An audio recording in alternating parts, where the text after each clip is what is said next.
l'association Joud, qui veut dire générosité, c'est ça? Don de soi. Don de soi, et qui agit auprès des personnes sans domicile fixe, qu'on appelle communément SDF. Exactement. Et vous œuvrez également avec votre association à donner de la dignité justement à cette catégorie de la population vulnérable et fragile, voire très fragile socialement et dans la précarité. Mais vous êtes également l'initiatrice d'une campagne de com qui a fait polémique, qui a fait couler beaucoup d'encre, qui a hystérisé les réseaux sociaux. C'était il y a un mois pour dénoncer et combattre la mendicité infantile. Exactement. L'exploitation des enfants dans la mendicité professionnelle. Voilà, donc c'est un petit peu ça, une pétition qui a été lancée, une campagne qui a été lancée il y a un mois. Donc c'était le 10 mars, on est bientôt le 10 avril. Donc voir avec vous déjà, est-ce qu'il y a déjà un premier bilan parce que vous avez mis, comme on dit, vous avez mis le bordel sur les réseaux sociaux. C'était volontaire? Le bordel était voulu. Il le fallait bien. Et c'était le seul moyen de créer tout le buzz qu'il y a eu autour, d'atteindre autant de personnes qu'ils s'intéressent et qu'ils donnent leurs avis par rapport à ça. Et qu'on aboutisse à leur faire prendre conscience de l'implication de tout chacun dans le développement de ce réseau professionnel. Mais en même temps, est-ce que vous, votre volonté première, c'était déjà de créer un séisme et un électrochoc sur les réseaux sociaux avec cette campagne de sensibilisation pour dénoncer la mendicité infantile? C'était le seul moyen d'aboutir aux résultats que nous constatons déjà aujourd'hui. Nous avons fait des sondages tout au long de cette campagne pour mesurer les avis favorables et défavorables à cet appel dans lequel on demande aux gens d'arrêter d'aider des petits démunis qui les sollicitent. Déjà, dès le premier sondage, nous avions remarqué que les avis étaient à 50-50 presque, 52% favorables et 48% défavorables. Mais au fur et à mesure, après avoir annoncé les chiffres, après avoir expliqué comment ces enfants sont exploités et condamnés à la mendicité professionnelle par la suite, sinon à la délinquance, la débauche et le sans-abrisme, les gens prennent conscience de plus en plus. Les pourcentages sont en train d'augmenter. C'est-à-dire que ça se rééquilibre aujourd'hui entre ceux qui ont dit mais c'est quoi cette campagne de com pour dénoncer la mendicité infantile? Il faut voir le Maroc dans sa réalité. Vous dites qu'il y a des catégories de population qui avaient cette position-là au début, qui ont évolué et qui ont dit effectivement ils n'ont peut-être pas tort. De suite, beaucoup d'internautes parlaient d'une campagne choquante et maladroite. L'aspect choquant était voulu. L'aspect maladroit, tout au contraire, ils en ont pris conscience. Ils sont aujourd'hui favorables et j'en suis ravie. Inda Laïdi, est-ce que vous arrivez aussi à concevoir qu'il y a des personnes qui mendient, donc en l'occurrence on va prendre l'exemple de mamans, avec leurs enfants, mais qui sont aussi en même temps dans le besoin? C'est une minorité extrême. Comprenez que quand une personne, par besoin, arrive au point de tendre la main et de chercher la charité, en trouvant tout ce qu'elle trouve comme argent, en mendiant et en exposant ses enfants, elle prend conscience de tout le gain qu'il y a dedans. Elle ne va pas arrêter au bout de 3 jours quand elle a déjà collecté plus de 2000 dirhams. C'est humain. On y voit du gain et on veut continuer à en prendre. Mais en même temps, on est dans le besoin. Elle a eu besoin le premier jour. Mais en collectant 400 le premier jour, 400 le deuxième, 400 le troisième, elle a déjà eu de quoi se ravitailler, de quoi payer son loyer, mais elle ne s'arrêtera pas au bout de 3 jours. Elle continue, elle en fait un métier, vu le gain juteux qu'elle trouve dans ce créneau. Donc pour vous, en fait, ce que vous dénoncez... D'ailleurs, moi qui essaye de sortir les gens de la rue, de leur assurer un emploi pour une vie digne, je n'ai jamais réussi à convaincre une personne mendiante d'accepter un emploi. C'est-à-dire que toutes les personnes avec qui vous avez été en contact, qui sont dans la mendicité, que vous avez essayé d'accompagner dans le cadre d'une réinsertion professionnelle, de leur trouver un job, une activité, elles ont toutes refusé. Elles ont toutes refusé. C'est logique quand on sait que le gain minimum mensuel est de 12 000 dirhams. Comment convaincre cette personne de gagner le SMIC et d'avoir un employeur et des horaires de travail, sachant qu'ils font du demi-journée tout en faisant rien, en tendant la main? Donc justement, ma question, Inda Laïdi, c'est quoi la solution? Est-ce que ça serait d'interdire la mendicité de rue? pour faire en Ce sorte... serait l'idéal, ce serait l'idéal. C'est justement qu'ils ne trouvent plus autant d'argent dans la rue. Ce serait le seul moyen pour qu'ils se trouvent d'autres solutions. Et la position des pouvoirs publics, là-dessus, est-ce que vous avez échangé avec eux? Est-ce que... Je n'ai pas échangé avec les autorités à ce propos, mais en faisant mon enquête avant de lancer cette campagne, il y a eu un constat clair et net. Les autorités ont beau mener des campagnes, ramasser ces gens et les mettre dans les centres ou même dans les prisons. Il y a le ministère de la Solidarité qui a mené une campagne au cours de l'année 2020 en collaboration avec les procureurs du roi pour sauver des enfants. Malgré l'état d'urgence, malgré tous les mois de confinement total, ils ont pu sauver 142 enfants des réseaux de mendicité parce qu'il y a des professionnels, bien sûr. Et ils parlent de 66% d'enfants âgés de moins de 4 ans et 27% d'enfants âgés de moins d'1 an. C'est criminel, c'est du commerce d'humains. Ça ne peut continuer. Ils ont beau faire des efforts de leur côté. Tant qu'il y aura un marché, tant que de l'argent circulera, eh ben, ça va jouer au chat et à la souris sans jamais finir. Par contre, c'est entre les mains de la population de prendre conscience de notre responsabilité en tant qu'individu dans la société pour limiter ce genre de dégâts. Donc vous appelez aussi à ce que toutes les personnes, tous les citoyens marocains ne donnent pas d'argent à des personnes qui mendient en présence d'enfants. Oui. On donne à ceux dont on connaît la situation. On peut donner à une vieille personne qu'on voit incapable de travailler, un vrai handicapé, pas quelqu'un qui met des lunettes de soleil et qui fait ça. Ça se professionnalise, ça s'institutionnalise et bien sûr, ils font de leur mieux pour gagner le maximum. Ce n'est pas parce qu'une personne est mal habillée qu'elle est dans le besoin. Mais j'arrive à comprendre qu'il peut y avoir aussi certains de nos compatriotes qui ont un sentiment de culpabilité, de se dire, voilà, je suis à un feu rouge, je vois une personne adulte avec des enfants en bas âge qui ont 2-3 ans, voire des fois un peu moins, et j'ai envie de donner une pièce parce que j'ai envie aussi de les aider. C'est humain, non? Nous sommes animés par ce sentiment de culpabilité face à un enfant, en constatant tout notre confort et de voir cet enfant-là tendre la main. Il n'y a pas une seule personne qui donne l'aumône pour une autre raison que d'aider son prochain. Sauf qu'on ne les aide pas. Cette campagne a été initiée juste pour expliquer que nous ne leur rendons pas service. D'ailleurs, le slogan choisi, je le rappelle, pour son bien, ne lui donne rien. Et oui. C'est dur, hein? Pour son bien. C'est très dur, pour son bien, mais ne lui donne rien. Oui. En pleine période de crise sanitaire Covid, de confinement, de tension sociale, vous dites-vous, il ne faut pas aider ceux qui sont a priori démunis, qui sont en train de mendier? Les familles qui se sont retrouvées sans ressources se sont multipliées durant cette crise sanitaire. Des mendiants, nous en avons toujours eu. On ne va pas dire qu'aujourd'hui, il y a des mendiants parce qu'il y a cette crise. Non, ils étaient là bien avant. Maintenant, ces gens-là qui se sont retrouvés sans ressources, ils n'osent pas tendre la main. Leurs nombres sont très considérables. Est-ce qu'on a comme vite considérable, justement, parce qu'en préparant votre venue, j'ai essayé de trouver, moi, des chiffres, en fait, du volume en fait, de population sans domicile fixe, et ça varie. C'est 5 000, 6 000, 7 000, 8 000, 10 000. J'ai pas de.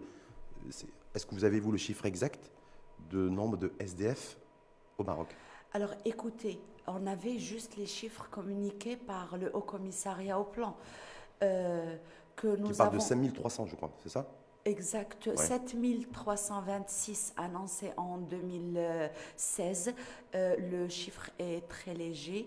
Il y a juste la région de Tanger, Tétouan, Hoceima qui annonce 8000, tandis que le HCP annonce 7000 et quelques pour tout le Maroc. Nous avons voulu impérativement recenser ces personnes. D'ailleurs, en produisant le camion douche mobile que nous avons lancé en 2019, nous l'avions équipé d'une machine à reconnaissance digitale liée à un logiciel dédié qu'on a créé pour pouvoir recenser ces personnes, savoir par tranche d'âge, de sexe, niveau d'études, Dans tout le pays? octroi. C'était fait dans tout le pays ou dans des régions spécifiques? Le camion camion douche. circulait Oui. et on recensait au fur et à mesure. Malheureusement, nous avons dû arrêter en début de crise sanitaire de peur que ce soit un lieu de contamination. Nous avions déjà bouclé Casablanca et nous avions recensé 1300 SDF dans la ville de Casablanca et non pas la région. Euh, Nous avons hâte de reprendre l'activité de ce camion. Vous l'avez toujours pas reprise l'activité pour l'instant? Non, Non, non, parce qu'on non. vous l'a interdit, les pouvoirs publics vous l'ont interdit, ou parce que vous considérez que c'est pas encore que la conjoncture pardon, n'est pas propice pour relancer ça? C'était notre choix. Ce n'était pas les autorités qui nous ont demandé d'arrêter le camion. Quoique ce camion ne pouvait se déployer sans l'encadrement des autorités. Mais il était hors de question qu'on risque de faire passer le virus Et le faire à circuler encore travers plus ce vite. camion. Justement, je profite de votre présence aussi, Inde.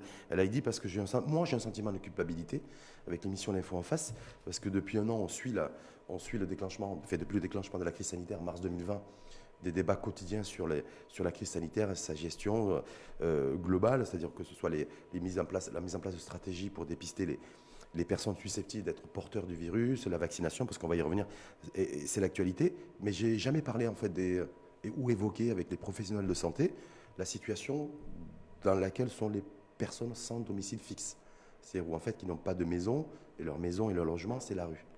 Est-ce que ces personnes-là, avec un peu de recul, un an après le déclenchement de la crise sanitaire, est-ce qu'effectivement c'est des gens qui étaient surexposés à la contamination Covid? À l'apparition du virus et à l'annoncement du confinement total, j'étais très inquiète pour cette population. Justement, j'avais lancé un appel sur les réseaux sociaux invitant les populations à chercher les SDF qui sont proches pour leur apporter de l'eau et de la nourriture un minimum parce qu'ils n'allaient plus rien trouver dehors. Très vite, nous avons appris que les autorités étaient en train d'installer des centres de confinement provisoires. Nous étions ravis, vu que nous collaborions depuis plus d'un an à l'arrière pour ce camion, les contacts étaient déjà établis. Nous avons pu nous entraider, assurer ce qui manquait pour ces centres et les accompagner en fourniture de différentes denrées Alimentaires. dans les repas. Mais le virus, est-ce qu'on sait est-ce qu'il y a des personnes SDF sans domicile fixe donc, qui ont été infectées par le Covid? Si oui, après, comment se passe la prise en charge, en fait, hein, hospitalière, voilà, cette réalité aussi pour des SDF face à ce virus Covid-19? Deux choses. Déjà, nous avions tous vu la gestion catastrophique qu'il y a eu dans des pays développés, notamment en Europe. Contrairement à nous, ça s'est instauré et installé rapidement. Et il n'y avait pas eu un seul cas de contamination dans les centres parce que les mesures sanitaires étaient strictes. D'ailleurs, énormément de télévisions européennes étaient venues constater justement avec désarroi comment ce Maroc a bien su gérer cette crise. On n'en avait pas eu à aujourd'hui. C'est des personnes qui sont vraiment porteuses de maladies dermatologiques et pulmonaires, même exagérément. Peut-être que leur immunité est extrêmement développée, mais il n'y a pas eu. Ah non, mais ça c'est intéressant ce que vous dites, Indaledi. Bien sûr. Plus on est exposé à la saleté, plus l'immunité de l'être humain se développe. Ça veut dire que Peut-être. Ça veut dire que les SDF et les personnes sans domicile fixe, en fait, avaient une espèce de bouclier immunitaire face au Covid-19. C'est ce que je pense. D'accord. C'est ce que je En tout pense. cas, aucun cas déclaré de SDF qui a été contaminé par le virus. Que ce soit avec pendant le développement. confinement dans le centre ou bien depuis qu'ils ont quitté, qu'ils sont encore dehors. Et aujourd'hui, par rapport à la vaccination, est-ce qu'il y a des mesures spécifiques qui ont été prises pour cette catégorie de population, compte tenu que les populations prioritaires, c'était essentiellement les sécuritaires, les enseignants et les médecins, le personnel de santé, et les personnes atteintes de comorbidité, comme être diabétique ou faire de l'hypertension? Juste de l'échantillonnage qu'on avait fait du recensement à la ville de Casablanca, ils sont 83% parmi les SDF sans pièce d'identité. Et donc, il n'y a pas moyen, tant qu'ils ne sont pas identifiables, de prétendre à la vaccination. Ah, ils ne sont pas éligibles à la vaccination. Non, tant Donc, qu'ils n'ont pas de pièce d'identité. Et c'est un cercle fermé, au fait. Pour pouvoir avoir des pièces d'identité, il faut avoir deux pièces indispensables qui sont l'extrait d'acte de naissance et le certificat de résidence. Pour pouvoir résider, il faut avoir une pièce d'identité. Et donc, ouais, voilà. donc c'est le cercle tortueux. Est-ce que là, il n'y a pas moyen de trouver une solution pour que ces personnes-là soient aussi vaccinées, même si elles ont été immunisées, comme vous dites, par rapport à l'égard du Covid-19, mais est-ce qu'il n'y a pas un enjeu vaccination SDF aujourd'hui? Ah, aujourd'hui, non. Maintenant, nous avons mis en place des projets que nous espérons lancer rapidement. Nous avons été contactés par l'INDH qui veut nous accompagner dans la réalisation de ces projets, de façon à avoir des centres, des refuges et centres de proximité un petit peu partout au Maroc pour ces SDF, qu'ils viennent à tout moment trouver à manger, des vêtements, médecins, des assistantes sociales, des sanitaires. Et un vaccin? Non, pas pour l'instant. Pas pour l'instant. C'est vrai? C'est vraiment pas d'actualité? Non. Même si une personne SDF aujourd'hui, qui a plus de 60 ans, qui est atteinte de comorbidité, elle n'est pas prioritaire aujourd'hui pour la vaccination, selon vous? Non, non, elle n'est pas. Elle n'est pas listée. Elle n'est vous pas dites. listée, au fait. Ouais. C'est ça. Hmm. Et il n'y a pas moyen de la lister sans pièce d'identité. Et donc, du coup, ça veut dire quoi? Ça veut dire ils pourront jamais se faire vacciner? Comme je vous ai expliqué, j'aurais peut-être crié à l'aide si je les voyais contaminés, mais de constater qu'il n'y a aucun cas d'atteinte à la Covid-19 chez les SDF, peut-être parce que leur immunité est très développée, que je ne tire pas de sonnette d'alarme.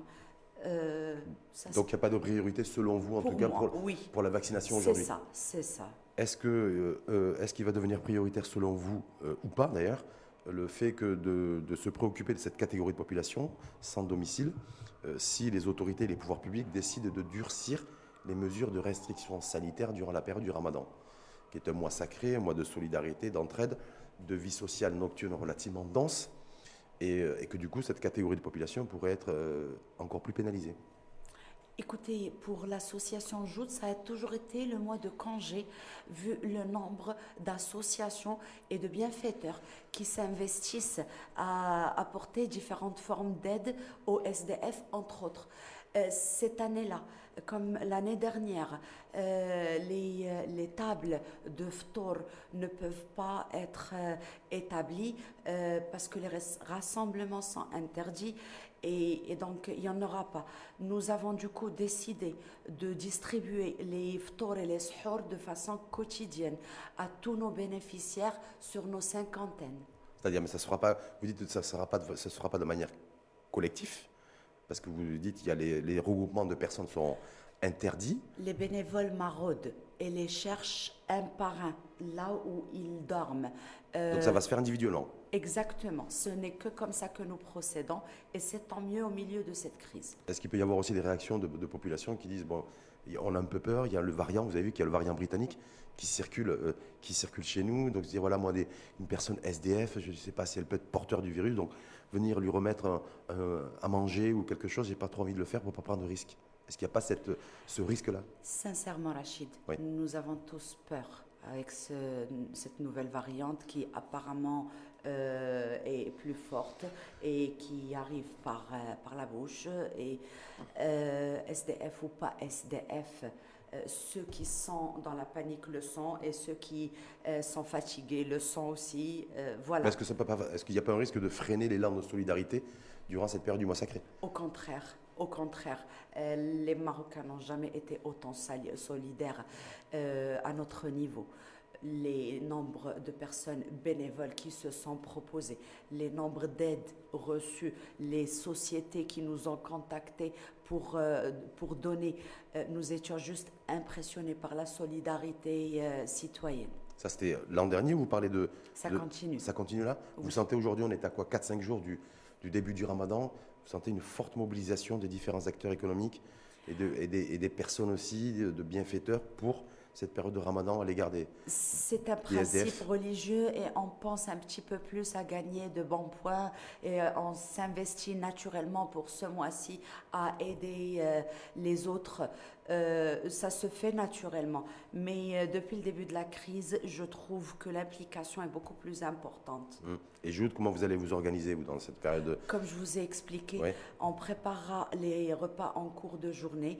Il y a une association qui vient de naître qui s'appelle Chef for Good qui nous a contactés aussi. Ce sont tous les grands chefs de Casablanca, Ah des oui, c'est une opération restaurants. qui avait été lancée l'an dernier, ça Oui, déjà. Ouais. oui, qui vont cuisiner pour nous de façon quotidienne. Alors, il y aura la cuisine à leur niveau, la préparation de tout ce qui accompagne comme les jus, eau, fruits, yaourts, biscuits, qui se fera à notre niveau et on distribuera avant Ftor tous les jours à tous nos bénéficiaires et les Ftor et les Sahur. Bénéficiaires qui sont des SDF connus et reconnus. Là, il n'y a pas de triche. Parce que vous avez dénoncé, vous, la mendicité infantile avec des personnes qui, a priori, Qui vivent chez eux, qui ont des toits, qui font des heures de travail. Ça n'a rien à voir avec les SDF. Le sans-abrisme est une conséquence qui suit par la suite. Mais ceux qui exploitent les enfants, ils ne sont donc c'est pas deux populations dehors. différentes. Oui. Et Inel a dit, justement, parce que après un an de crise sanitaire, malheureusement, il y a des milliers de nos concitoyens qui ont perdu leur emploi. Parce que je me dis, quand on perd son emploi, on peut perdre aussi son logement et se retrouver dans la rue. C'est Est-ce possible. est-ce qu'on peut parler aujourd'hui avec un peu de recul, avec en tout cas un peu plus d'un an de recul, de nouvelles générations de SDF Covid? Des personnes que vous avez vu, que vous avez vu remarquer, enfin, que vous avez remarqué aujourd'hui remplir les rangs des SDF et qui auparavant, avant le Covid, avaient un emploi, donc un logement et vivaient dignement. Même avant le Covid, nous avions remarqué que le nombre de personnes qui perdaient leur emploi, qui avaient pourtant une situation stable, pouvaient finir à la rue. Et d'ailleurs, c'est sur cela qu'on se concentre le plus pour les remettre, les réinsérer socialement et professionnellement en assurant un toit et un emploi. Maintenant, est-ce qu'il y a plus aujourd'hui? Légèrement. Il y a une légère hausse. Il y a une légère C'est hausse plutôt des populations jeunes, de tout âge. de tout âge. De tout âge. Les sans-abri, c'est vraiment un monde parallèle. Il y en a qui naissent dans la rue. Il y en a qui s'y retrouvent suite à des problèmes. Mais il y a de tout, quasi de tout. C'est un monde parallèle, tous les âges. Et quand on peut se retrouver dans la rue, c'est quoi? Quand on perd son emploi, quand on est lâché par sa famille, c'est là où on se retrouve automatiquement, malheureusement, dans la rue. Est-ce que c'est ça le process?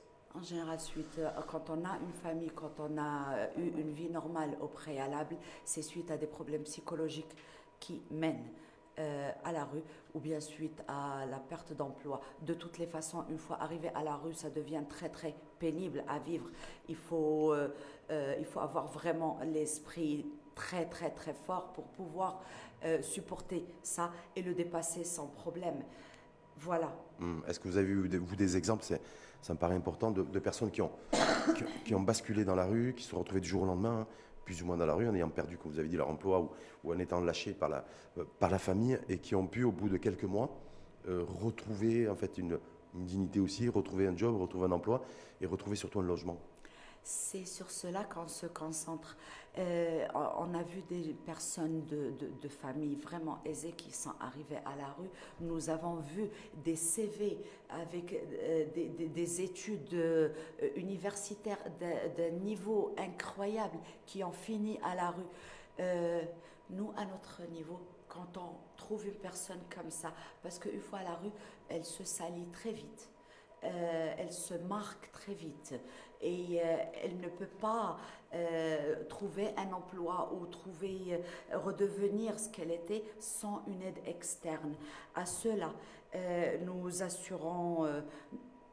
faisons appel à la collecte, surtout sur notre page Facebook. Ça se fait en 1 ou 2 heures de temps et nous réussissons à assurer au moins 3 mois de loyer, de quoi meubler, de quoi donner à vivre le temps de commencer à percevoir un salaire et nous leur faisons des CV et numéros de téléphone et nous faisons appel aux entretiens.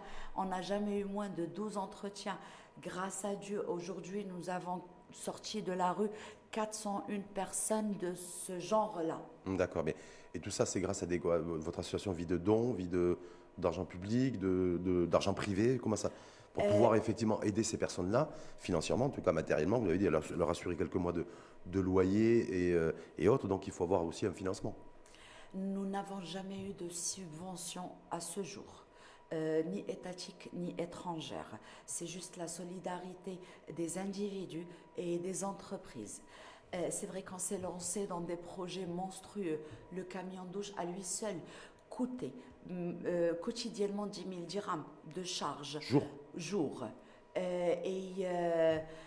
Le bureau me trouve suicidaire dans mes projets, sauf que je dis que nous développons une association caritative. Si jamais demain on ne trouve pas de quoi, on arrêtera. Mais tant qu'il y a cette solidarité, autant continuer. On verra, grâce à Dieu, nous ne faisons que développer. On n'a jamais été à court d'argent à ce jour. Votre association Joute, qui je le rappelle, je crois, a été créée en 2016. J'ai commencé ça avec un club de femmes en 2015, septembre 2015, et j'ai créé l'association en septembre 2016. Donc ça fait à peu près 5 ans. Oui, depuis à peu près 5 ans. Est-ce qu'en 5 ans, vous considérez que la société marocaine porte un regard différent sur les SDF? Ou est-ce qu'il y a toujours un regard Ils font récréatif? mal, ils dérangent, on est mal à l'aise de savoir qu'il y a une personne dehors qui dort dehors, mais ils ne savaient pas comment les approcher, ils avaient peur que la personne soit droguée. Quand on ne connaît pas quelqu'un, on n'ose pas aller vers lui, surtout dans son état physique. Les gens étaient justement ravis de savoir que je pars vers ces gens et que j'explique qu'ils sont juste reconnaissants de nous voir venir vers eux. C'est pour ça que j'ai commencé toute seule. Tout le monde me pensait folle d'approcher des gens qui sont peut-être drogués ou malades mentaux.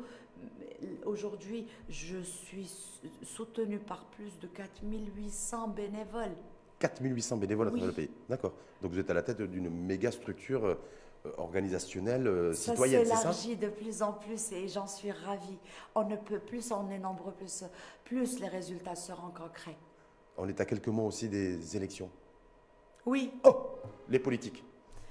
Est-ce que Et là, vous avez des attentes particulières, voilà. Est-ce que vous dites, voilà, j'espère être entendu aussi par les politiques. Vous militez, je le rappelle, avec cette campagne de com polémique pour dénoncer la mendicité infantile. Donc voilà, c'est dire ça, la situation des SDF, aussi avoir peut-être votre association qui soit beaucoup plus soutenue par les pouvoirs publics et par l'argent public. Voilà, se dire, est-ce que vous, donc du coup, interpellez le politique à ce niveau-là?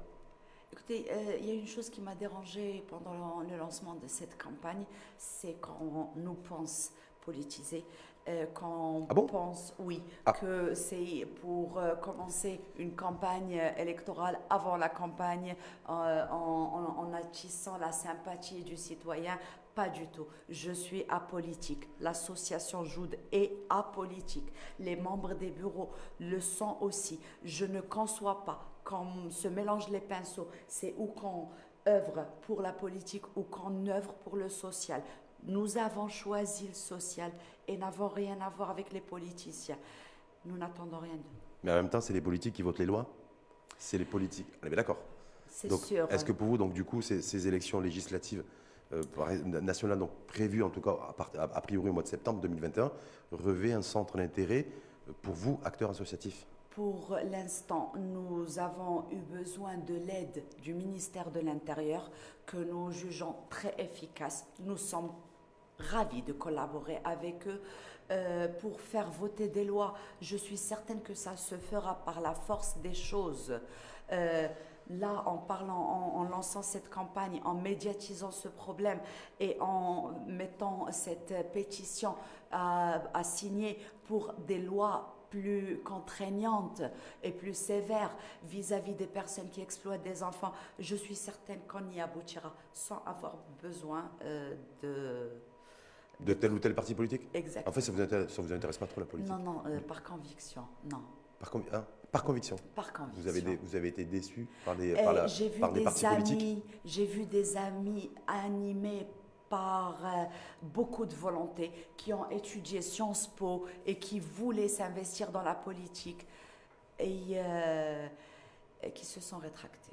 Pourquoi vous avez été déçus? Oui, on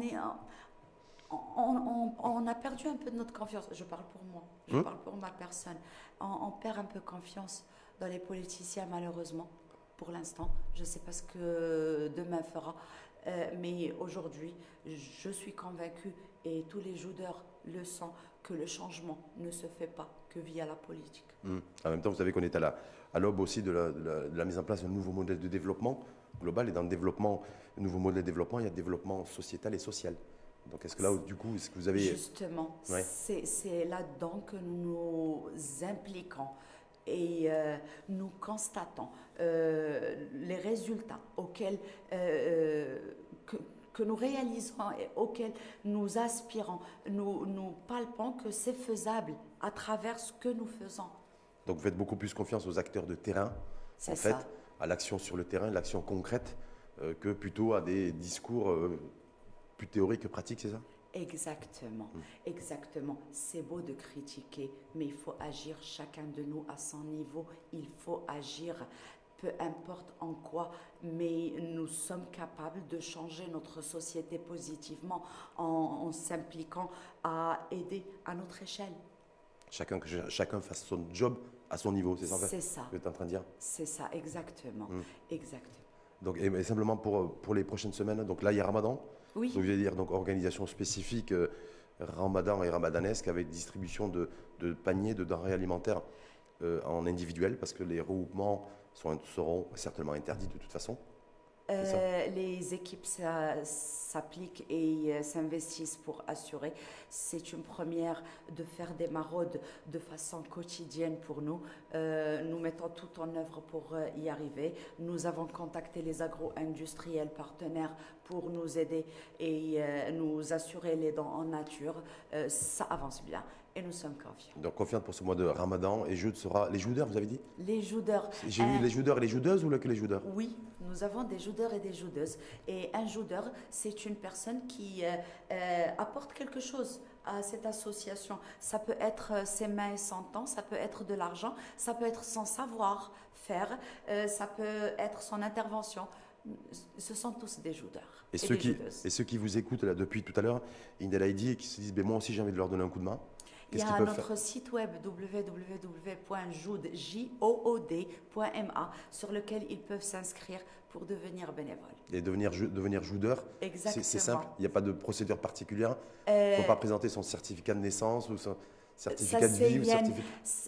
Je reçois des mineurs qui s'impliquent, mais je refuse qu'ils sortent la nuit pour marauder. Ils viennent préparer les repas. C'est un plaisir de voir des enfants qui viennent donner de leur temps. Pour moi, c'est ça le changement. Changement. Donc on ne sera pas aussi dans l'obligation de présenter un test PCR négatif ou de présenter sa vaccination. Non, j'ai jamais demandé ça. Merci en tout cas infiniment à vous. C'est moi qui vous remercie, Rachid. Bravo pour ce que vous faites. Félicitations et bonne continuation surtout. C'est gentil. Merci en tout cas à vous.